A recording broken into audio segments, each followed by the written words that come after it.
अस्सलाम members, I hope you all will be doing good. So this is our seventh lecture about day trading. Day trading के हवाले से हमारा ये seventh lecture है. In this lecture we will understand about day trading psychology basically. ठीक है, तो day trading psychology के हवाले से हमने अंडरस्टैंड करना है. सबसे पहले हमारे पास डे ट्रेडिंग साइकोलॉजी में इमोशंस आते हैं. अब इमोशंस क्या हैं, तो इनकी क्लियर थ्योरी मैं आप लोगों से डिस्कस करता हूँ कि in day trading you need to understand. ठीक है, in day trading you need to understand losses are normal. ठीक है, and it is possible that you can lose all of your trade. आप अपनी सारी की सारी ट्रेड भी लूज़ कर सकते हैं. And when you realize that कि जब आप ये रियलाइज़ कर लेंगे you will be going to be a successful trader. ठीक है, cause we know that good time came after some bad days. ठीक है, तो ये एक मोटिवेशनल टाइप सेंटेंस आप इसे ले लें. सो इमोशंस क्या हैं. अब इमोशंस की मैं आपकी थ्योरी डिस्कस करता हूँ, इसके पीछे की रीजन एंड साइकोलॉजी. अब देखें, सबसे पहले जब आप वीक माइंड के साथ ट्रेड करते हैं, जब आप लॉस को बहुत ज़्यादा इंपॉर्टेंस दे देते हैं, तो इंपॉर्टेंस देने की वजह से होता क्या है कि आप समझते हैं कि लॉसेस बहुत ज़्यादा रेयर हैं. ठीक है, हालांकि लॉसेस नॉर्मल होते हैं. जब आप लॉस करते हैं, ठीक है, ये सोच के कि लॉसेस बहुत ज़्यादा रेयर हैं, तो इसमें आप क्या होते हैं, स्केयर हो जाते हैं. ठीक है, स्केयर हो जाते हैं, सिंपली आप डर जाते हैं. जब आप स्केयर हो जाते हैं, डर जाते हैं, तो आप अपनी नेक्स्ट ट्रेड नहीं ले पाते, जिसकी वजह से आपको अगेन जो है ना काफ़ी ज़्यादा प्रॉब्लम को फेस करना पड़ता है. ठीक है, तो आप नेक्स्ट ट्रेड नहीं ले पाते, तो आप नेक्स्ट ट्रेड की वजह से लॉस में रहते हैं हमेशा सिंपली.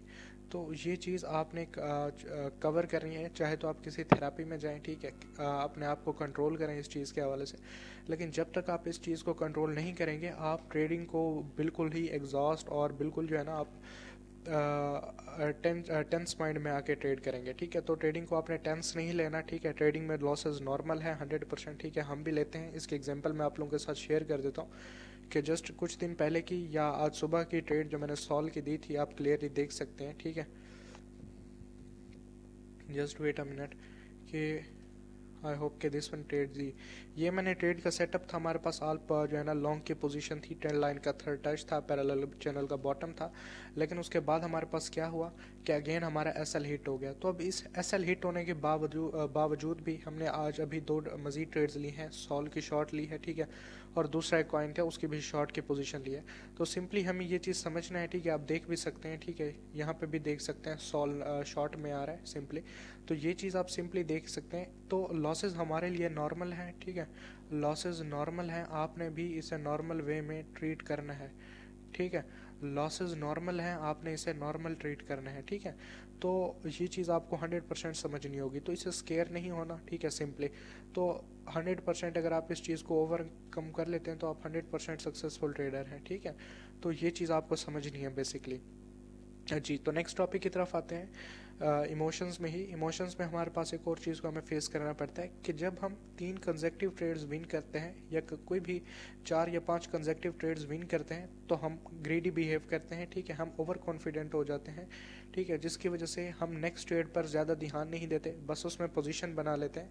बगैर देखे पोजीशन बनाने की वजह से मीन के ऑब्जर्वेशन हम नहीं दे पाते सही तरह से, उसकी वजह से हम लॉस में चले जाते हैं.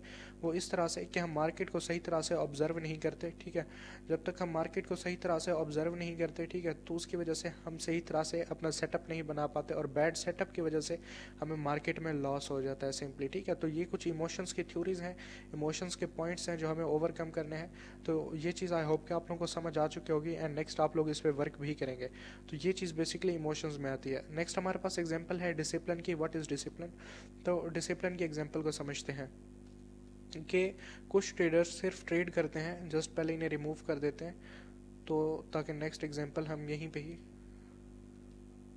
जी, तो डिसिप्लिन में हमारे पास एक चीज़ आती है. डिसिप्लिन क्या है, डिसिप्लिन की बेसिकली पहले थ्योरी देखते हैं कि always maintain discipline, cause we know कि हम जानते हैं in trading observation makes perfection. जो ऑब्जर्वेशन होती है ये आपको परफेक्ट बनाती है.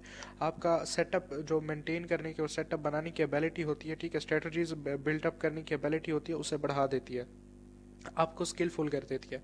And then we know that discipline makes profit. अब ये डिसिप्लिन प्रॉफिट किस तरह बनाता है, सिंपली इस चीज़ को हम समझने की कोशिश करते हैं.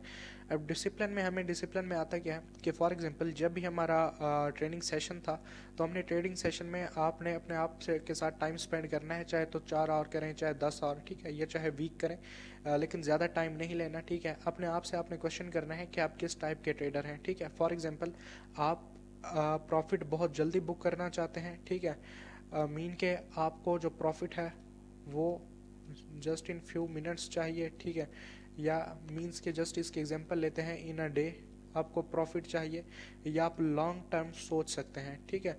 अगर आप लॉन्ग टर्म के बारे में नहीं सोचते, आपको क्विक प्रॉफिट्स चाहिए, तो इसका मतलब है आप डे ट्रेडर हैं, आप डे ट्रेडिंग के सराउंडिंग में आते हैं, आप डे ट्रेडिंग के इन्वायरमेंट में हैं सिंपली। तो जब आप डे ट्रेडिंग के एनवायरनमेंट में हैं, तो आपका जो डिसिप्लिन होना चाहिए वो ओवरऑल आप अपने आप से पूछें कि आप डे ट्रेडिंग में साइड वे मीन के जो कंसोलिडेशन जोन होते हैं यहाँ पर ट्रेड करना चाहेंगे, ठीक है, या विद ट्रेंड ट्रेड करना चाहेंगे, ठीक है। ये आपके डिसिप्लिन हैं, ठीक है, और यहाँ पे जो आप प्रैक्टिस करेंगे वो आने वाले आपके करियर में आपकी हेल्प करेगी सिंपल, ठीक है, ट्रेडिंग करियर में। अब आपने अगर अपने आप को डेवलप किया हुआ है कि आप ट्रेडिंग मार्केट में ही ट्रेड करेंगे, ठीक है, जस्ट इसके एग्जाम्पल मैं वाइट बोर्ड पर शेयर करता हूँ क्योंकि यहाँ पे प्लेस हमें कम पड़ रही है, तो जस्ट वेट अ मिनट।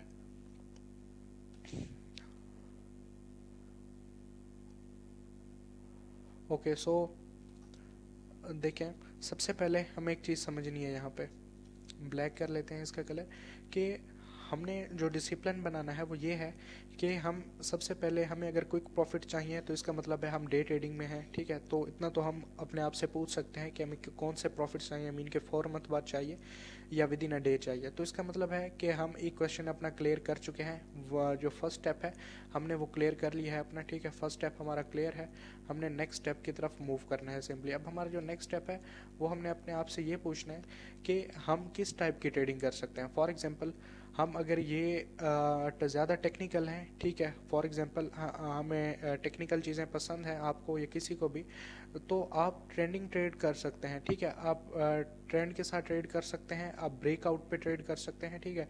ये चीज़ें आपको अपने आप से पूछनी पड़ेंगी, ठीक है, अपने आप से ये सेल्फ आस्क क्वेश्चन होते हैं, तो ये आप खुद ही क्लियर कर सकते हैं। इसके लिए आपको किसी मेंटर की ज़रूरत नहीं होती, ठीक है, कि आप किस टाइप की ट्रेडिंग करेंगे। But if you ask from me, मुझसे पूछें तो आई विल रिकमेंड कि आप ब्रेकआउट ट्रेड करें, ठीक है, या कंटिन्यूएशन ट्रेड करें, ठीक है, कंटिन्यूएशन ट्रेड करें या ब्रेकआउट ट्रेड करें, ठीक है। ये दो चीज़ें आप लोगों को हेल्प करेंगी ट्रेडिंग के अंदर।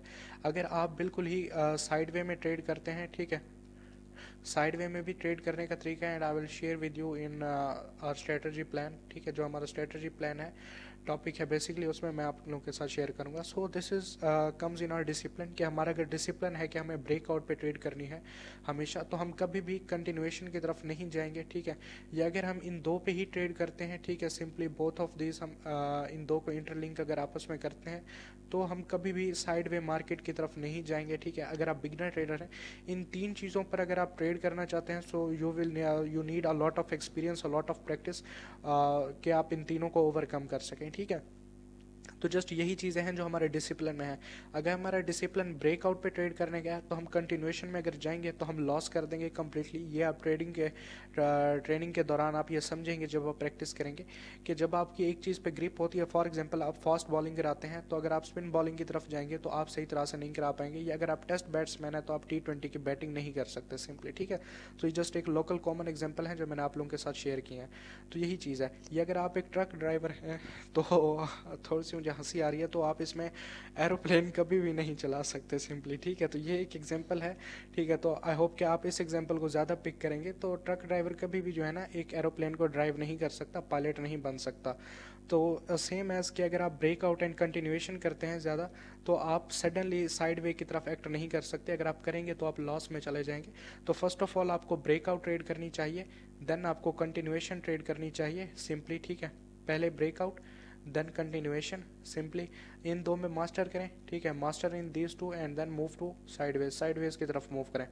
तो ये चीज़ है जो हमारी डिसिप्लिन में आती है। एंड नेक्स्ट जो डिसिप्लिन में हमने चीज़ ओवरकम करनी है वो ये है हमारे पास कि for example first of all discipline ये है हमारा कि हमने जो भी ट्रेड करनी है हम कैंडलस्टिक पैटर्न को देखते हैं कि हमारे पास कोई ना कोई कैंडलस्टिक पैटर्न होना लाजमी है, कन्फर्मेशन में ब्रेकआउट में भी, ठीक है, कैंडलस्टिक पैटर्न होना लाजमी है, ठीक है। कैंडलस्टिक पैटर्न का वेट करें।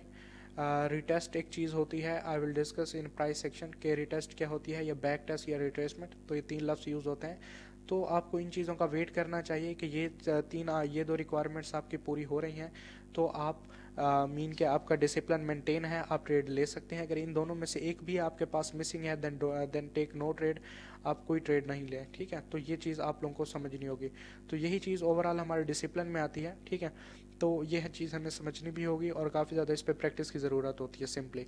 नेक्स्ट हमारे पास है कि risk management. What is risk management? Basically always do risk management, this will help you to control your emotion. Okay, हमने ये समझ लिया कि रिस्क मैनेजमेंट इमोशंस कंट्रोल करने में हेल्प करता है, लेकिन रिस्क मैनेजमेंट होता क्या है? सबसे पहले ये हमारे पास एक क्वेश्चन है, to maintain your risk basically, ठीक है। हमारे पास सिंपली है टू मेंटेन रिस्क, ठीक है। To maintain risk is called risk management, ठीक है। To maintain risk is called risk management हमारे पास, ठीक है। सिंपली अगर आप अपने रिस्क को मेंटेन रख सकते हैं तो आप रिस्क मैनेजमेंट कर सकते हैं। अब रिस्क मैनेजमेंट से आपको फ़ायदा क्या होता है कि for example if you are comfortable with your losses, for example आपने ये चीज़ समझ ली कि लॉसेस आर नॉर्मल सबसे पहले, ठीक है। लॉसेस आर नॉर्मल, ठीक है। अब losses are normal, okay we understand, और ये जल्दी समझ भी आ जाता है कुछ लोगों को। आई होप कि आप लोगों को भी समझ आ जाएगा। Losses are normal, okay. Then ये क्वेश्चन आता है कि how much loss is bearable, ठीक है। कितना लॉस नॉर्मल है? क्या हम अपना सारा का सारा अकाउंट जीरो पे लें तो क्या ये नॉर्मल है? So it is not normal, ये बेयरेबल नहीं होता। But some time we have to cover this situations, हमें इन सिचुएशन से बाहर निकलना पड़ता है। सो लॉसेस आर नॉर्मल, ये हमें चीज़ समझ आती है। नेक्स्ट ये है कि हम कितना लॉस बेयर कर सकते हैं एक ही दिन में, ठीक है। तो ये चीज़ हमें रिस्क मैनेजमेंट सिखाता है, ठीक है। रिस्क मैनेजमेंट हमें ये चीज़ सिखाता है कि हम एक दिन में कितना लॉस ले सकते हैं। ये आप अपने आप से पूछें कि आप एक दिन में कितना लॉस ले सकते हैं। फॉर एग्जांपल हम अगर ट्रेड करते हैं, कोई भी हम जो भी ट्रेड करते हैं उसमें हम हमेशा ही अपना लॉस जो है वो 1 to 2% का मेंटेन रखते हैं, ठीक है। तो ये चीज़ के साथ अगर हम कंफर्टेबल हो जाते हैं, ठीक है, हम डेवलप कर लेते हैं खुद को। अगर किसी के पास ज़्यादा कैपिटल है, बहुत ज़्यादा कैपिटल है, तो वो 3 से 4% लॉस के साथ भी कंफर्टेबल है। तो जब 3 से 4% लॉस के साथ कंफर्टेबल है, ठीक है, तो आप लोग रिस्क मैनेजमेंट कर लेंगे, आप लोग इमोशंस को कंट्रोल कर लेंगे पॉसिबल, ठीक है, ठीक है। तो ये चीज़ है। अब इसमें यही है कि रिस्क मैनेजमेंट में 1 to 2% हमने जो है ना अपना लॉस बेयर करना है, ठीक है। अगर हमें 1 to 2% से ज़्यादा का लॉस हो जाता है एक दिन में, तो हमने उस दिन ट्रेडिंग को एग्जिट कर देना है, ठीक है। फिर हम नेक्स्ट डे का वेट करेंगे कि नेक्स्ट डे हम दोबारा से ट्रेड करेंगे, and we will be going to put more efforts, ठीक है। हम मोर एफर्ट्स करेंगे ताकि हम प्रॉफिट बनाएं और अपना प्रीवियस जो लॉस है उसे भी रिकवर करें, ठीक है। इस दिन आपने, जिस दिन आपको लॉस होगा, इस दिन अगर आप फर्स्ट्रेट होकर लॉस कवर करने की कोशिश करेंगे, आप 2 की बजाय इसे 4 to 6% का लॉस अगेन ले लेंगे। आपने फर्स्ट्रेट नहीं होना, पेशेंस रखना है, ठीक है। तो इस चीज़ को अगर आप कवर कर लेते हैं रिस्क मैनेजमेंट को, तो आप आराम से अपने अकाउंट्स को मेंटेन रख सकते हैं सिंपली। सो यही चीज़ है जो हमें समझनी है। ओवरऑल मैं आपको दोबारा से ये रिकॉल कर देता हूँ। सबसे पहले रिस्क मैनेजमेंट में आपने करना क्या है कि आपने डिसाइड करना है अपने आप के साथ कि आप कितने % रिस्क लॉस ले सकते हैं। फॉर एग्जांपल आप एक दिन में 1 to 2% लॉस ले सकते हैं, ठीक है, दिस वन। या आप एक दिन में 3 to 6% लॉस ले सकते हैं, ठीक है, या दिस वन, ठीक है। तो इन दोनों में से कोई एक आपने पिक करना है, ठीक है, अपने अकाउंट के हिसाब से। फॉर एग्जांपल अगर आपके पास स्मॉल कैपिटल है, ठीक है, तो आप ये वाला चूज़ करेंगे 1 to 2% लॉस का। अगर आपके पास बिग कैपिटल है, ठीक है, you have a large capital, तो आप सिंपली दिस वन इसे पिक करेंगे। तो ये चीज़ हमें समझनी है। अगर हमारी, इसे इजी वर्ड्स में समझा देता हूँ, अगर हमारी कैपेसिटी है दिन के 4 ट्रेड्स लेने की, ठीक है, हमारी सिंपली 3 ट्रेड्स लॉस में चली जाती हैं, ठीक है, तो हम नेक्स्ट ट्रेड नहीं लेंगे, ठीक है। We will not taking next trade, हम नेक्स्ट ट्रेड की तरफ मूव ही नहीं करेंगे, ठीक है। तो ये हमारी स्ट्रेटजी है, ये हमारा प्लान है ओवरऑल बेसिकली, ठीक है। तो इस चीज़ को हमने समझना है, तो इससे हमारे रिस्क मैनेजमेंट कवर हो जाएगी। तो हम रिस्क मैनेजमेंट की जब कवर होगी तो हमारे इमोशंस भी कंट्रोल में रहेंगे सिंपली, ठीक है। तो ये चीज़ हमें कवर करनी है, समझनी है ओवरऑल। सो आई होप कि आपको ये टॉपिक समझ आ रहा होगा। इसके बाद आप लोगों का कोई क्वेश्चन है तो आप मुझसे दोबारा से पूछ सकते हैं, ठीक है। तो 3 टॉपिक थे हमारे डे ट्रेडिंग साइकोलॉजी में, ठीक है, emotions, discipline and risk management. और ये 3 टॉपिक हमने कवर किए हैं। So tomorrow there will be a new topic, a new lecture for you, so be prepare for that. तो इसका जो भी आप लोगों के इसके रिलेटेड कोई क्वेश्चन है तो आप मुझसे पूछ सकते हैं।